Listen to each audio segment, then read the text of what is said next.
O contador de histórias. Antônio Sinhá era famoso na Cidade de Ferros. O motivo de sua fama? Exímio contador de causos, daqueles causos que reuniam muita gente.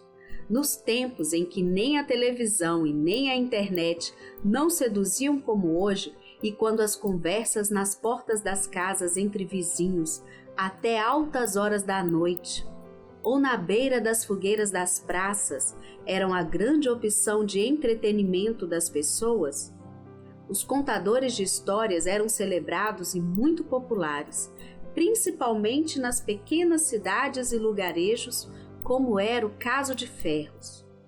O jeito de contar histórias do Antônio Sinhá era simples e envolvente. Por intuição, por dom e aquele toque do que chamamos de carisma, Antônio era capaz de transformar histórias aparentemente sem graça em narrativas que prendiam a atenção de todos os ouvintes, que sempre ficavam ansiosos para o desenrolar dos fatos.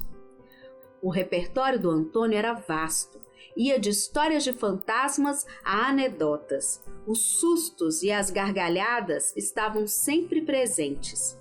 Seu repertório de causos de assombração, que deixavam os jovens muitos dias sem dormir direito e as crianças a procurar o quarto dos pais nas madrugadas, ou os de aventuras que pareciam ter saído de consagrados best-sellers.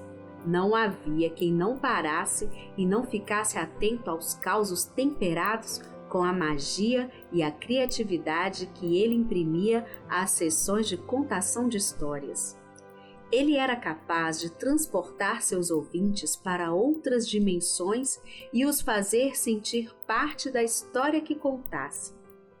Embora tivesse esse verdadeiro dom para narrar histórias, Antônio Sinhá era mais um agregado de sitiante e trabalhava como agricultor para se sustentar.